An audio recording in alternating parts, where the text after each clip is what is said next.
What is it about you or your organization and company that most people just don't understand, or they miss, or you think they really should hear about? I think the thing that is difficult to understand is how reliable and essential intuitive guidance is. Intuitive guidance seems to be the province of women, when actually it's our deeper wisdom that both men and women share.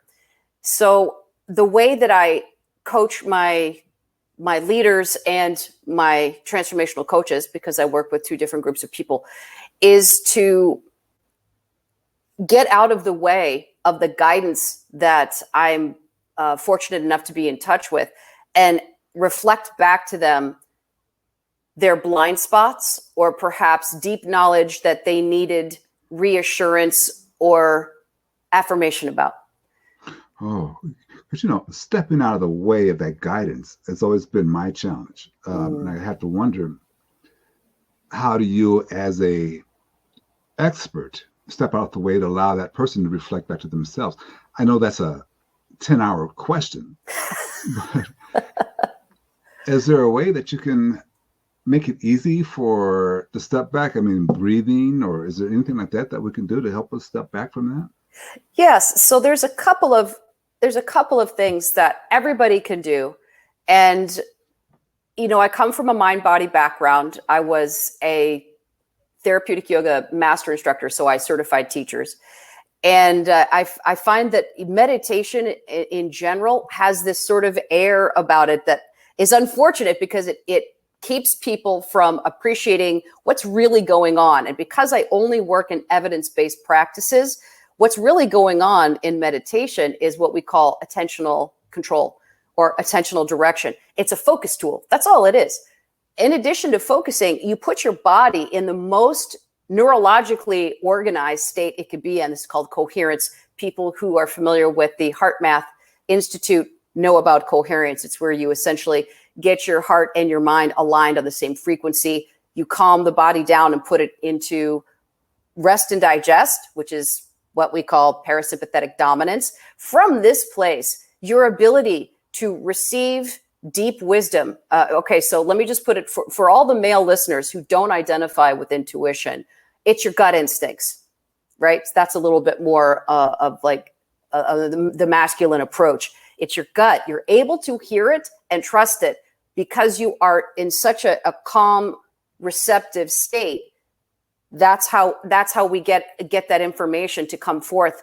Sometimes it's just a whisper. So we need to quiet our own minds by focusing our attention. And one of the ways that I teach people to do this is a nervous system hack. And generally, I don't believe in hacking. I go deep fast with all of my clients. Right. But this particular, sometimes it's easy to have a little shortcut. The shortcut here, and follow along, just see how it goes here. Just take a deep breath and notice what's moving in your body. Right? When you take a deep breath, you can watch your shoulders move.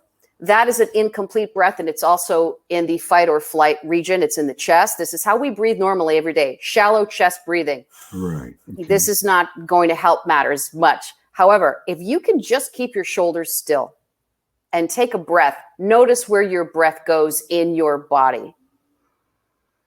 I'm making my breath. Flex, yeah. It goes down. Yeah. That's how we hack the nervous system. This is how we induce a state of calm by consciously choosing our breath. This also instantly connects the mind-body relationship and allows people to be present. And it is this presence that is the foundational piece of receiving, getting out of the way, if you will, receiving these impulses, these informational impulses. You can call it gut instinct, you call it intuition. It's all out there. It's ready to be received. We need to be receptive. So we need to get out of the way, calm the body, calm the mind, focus the mind so that that information can come up to the surface and be received. Okay. So I noticed that you drew the distinction between men and women. And that's more of a cultural thing, you think? Just more, or is it doesn't have anything to do with physiology or anything like that? It's just a cultural difference?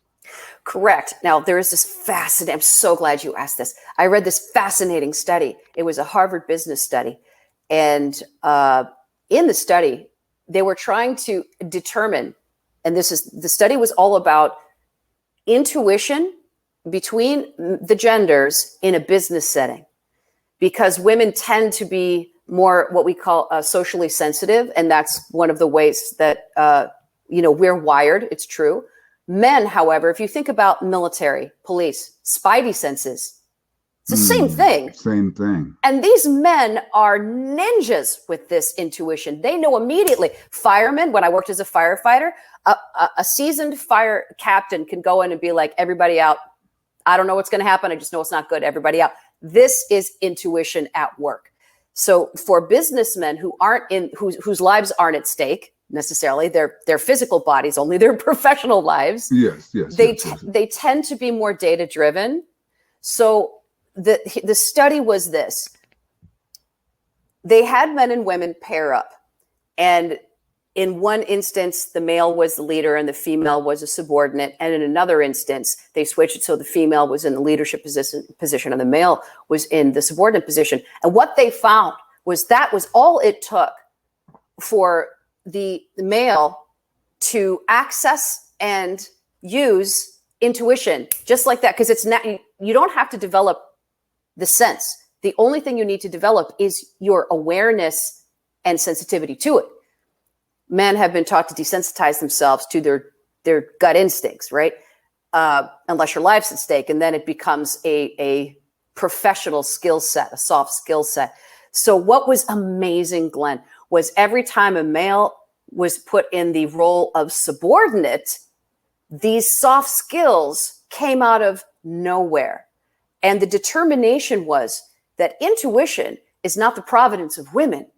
Intuition is the providence of subordinates. And in our culture, women are still primarily culturally conditioned to be subordinate, which is why our intuition is so clear to us.